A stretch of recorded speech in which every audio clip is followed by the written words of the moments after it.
What do you want to do now? I want to ask you about prostration. What about prostration? Is it You gotta recording? speak loudly, Is yeah. it recording? What about prostration, man? Okay, we're live and direct. How do you zoom in a little out? Yeah, don't zoom Just too much. edit. All right, no, it's good. Just Okay, we're live and direct with Yosef Omed Yashar בירושלים עיר הקודש. Now, I saw your video recently, Yosef, on on prostration, and I wanted to ask you a couple questions. Oh. From what I understand, the reason why we don't prostrate nowadays, I'm coming from an Ashkenazi perspective. Okay. I'm wondering why is it that I understand that most post-game hold. I understand that most post-game hold that you don't do prostration because it's the way of non-Jews, right? Okay. So, like for instance, our cousins, the Arabs, let's say, when they pray, they prostrate themselves. So I'm wondering. You should probably speak more loudly than me because the microphone's in my direction. That's fine, they'll hear it. Okay. So I'm wondering, why is it that you feel that you can prostrate when most post-game have said that you can't, as a result of us not following the ways of the non-Jews? All right. That's from what I understand. I understand we do it on Yom Kippur in order to give homage to the temple service. Yeah. But other than that, I'm not really sure that we do it. All right. At any other time. Well, first, if there really is a prohibition to do so, because it's similar to the non-Jews, and therefore we shouldn't do it, that means that it's in regard to a Torah commandment, one of the 613 commandments, that we should not make ourselves similar to the idolatrous nations. All right? So, if it's really such an issue, then the only way you could nullify this prohibition from the Torah and be allowed to do it on Yom Kippurim is if there was a specific takana from the Beit Din HaGadol, the Sanhedrin, that you're allowed to violate this particular commandment on this particular day for some particular reason. And even then, if it's from the Beit Din HaGadol, it can only be for a temporary amount of time, not forever. You cannot nullify or add to any of the 613 commandments for all generations. So that's case one. Assuming that it's right, Yom Kippur you wouldn't be justified to do it on even Yom Kippurim, because, as I just said, okay, not to be repetitious.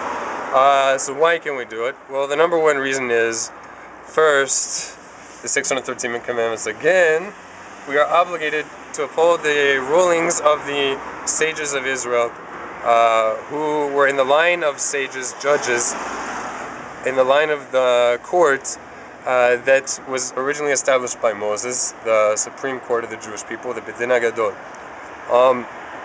And they decreed their rulings before they were disbanded by the Romans were codified in the Talmudic text.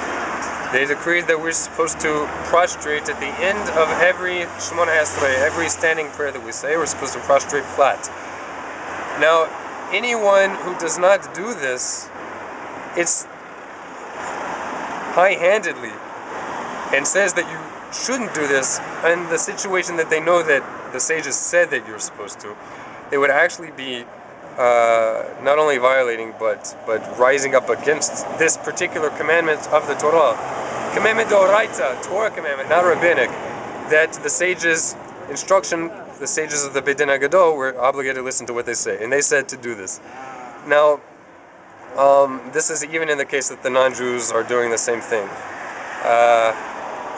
You don't nullify a Torah commandment just because non-Jews happen to pick up the same Torah commandment. Otherwise, all these Messianic Christians and Jews who are putting on tefillin, and if you don't believe me, they're doing it, I'll provide you sources. We should stop doing tefillin. And in the end, we'd end up doing nothing. How much time do we have? 4:15.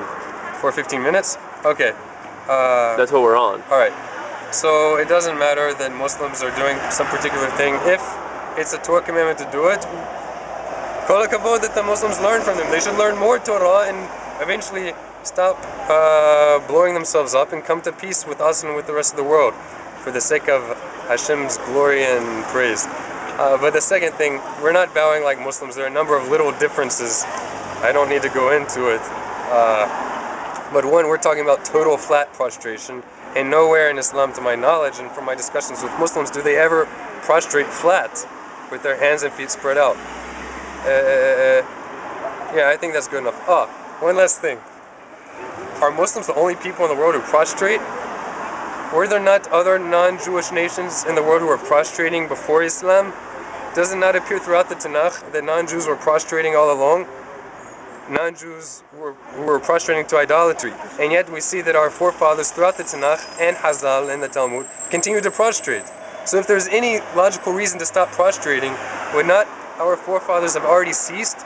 Because the reason of non-Jews doing the same thing was always the case. Not with Muslims, not just Muslims, there's nothing special here.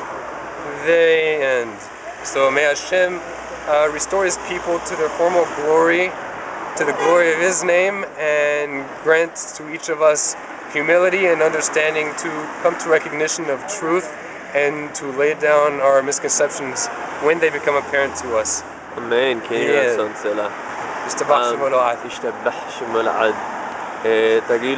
Also, now, wouldn't you say that Gedolim, halakhic authorities, people of that are in greater positions than you and I combined, wouldn't you say that they know this information, that they have this information already?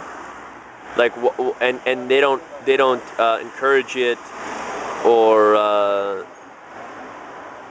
nor do they say that you should do it.